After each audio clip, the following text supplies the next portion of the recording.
ನಾವು ಕೂಡ ನಿಮ್ಮನ್ನ ರಂಜಿಸ್ತಾ ಸುಮಾರು 4-5 ಚಲನಚಿತ್ರಗಳಲ್ಲಿ ಪಾತ್ರ ಮಾಡಿದ್ವಿ. ಸಣ್ಣ ಪುಟ್ಟ ಪಾತ್ರ ಹಾಗೂ ಜಿಂದ ಅನ್ನೋ ಸಿನಿಮಾದಲ್ಲಿ ಖಳನಾಯಕನ ಪಾತ್ರ ಮಾಡಿದ್ದೆ. ಈಗ ನಿಮ್ಮೆಲ್ಲರನ್ನ ರಂಜಿಸೋದಕ್ಕೆ ನಿಮ್ಮೆಲ್ಲರ ಆಶೀರ್ವಾದದಿಂದ, ನಮ್ಮ ತಂದೆ ತಾಯಿಯವರ ಆಶೀರ್ವಾದದಿಂದ ಹಾಗೂ ಆಂಜನೇಯವರ ಆಶೀರ್ವಾದದಿಂದ ಪ್ರಪ್ರಥಮ ಬಾರಿಗೆ ನಿಮ್ಮನ್ನ ರಂಜಿಸೋದಕ್ಕೆ ಬೆಳ್ಳಿ ಪರದೆ ಮೇಲೆ ಪೂರ್ಣ ಪ್ರಮಾಣದ ನಾಯಕನಾಗಿ ನಿಮ್ಮನ್ನ ರಂಜಿಸೋದಕ್ಕೆ ಮೇ ತಿಂಗಳಲ್ಲಿ ಬರ್ತಾ ಇದ್ದೀನಿ.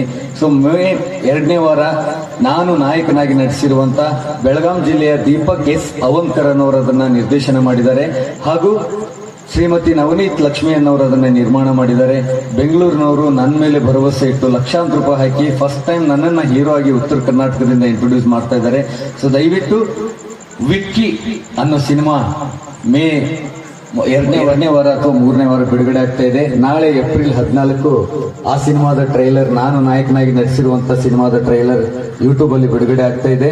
ಛತ್ರಪತಿ ಸಿನಿಮಾದ ನಾಯಕರಾದಂತಹ ನವೀನ್ ಶಂಕರ್ ಅವರು ಆ ಸಿನಿಮಾದ ಟ್ರೈಲರ್ ಚಿತ್ರಮಂದಿರಗಳಲ್ಲಿ ಬಂದಾಗ ಇವನು ನಮ್ಮ ಉತ್ತರ ಕರ್ನಾಟಕದ ಬಿಜಾಪುರದ ಹುಡುಗ, ನಮ್ಮ ಕುಡುಕ ರಾಜನ ಮಗ ಅಂತ ತಿಳ್ಕೊಂಡು ಎಲ್ಲರೂ ಸಿನಿಮಾ ನೋಡಿ ಆಶೀರ್ವಾದ ಮಾಡ್ತಾರೆ ಅಂತ ಹೇಳಿ ದಯವಿಟ್ಟು ಪ್ರಪ್ರಥಮ ಬಾರಿಗೆ ಒಂದು ವಿಶೇಷವಾದಂತ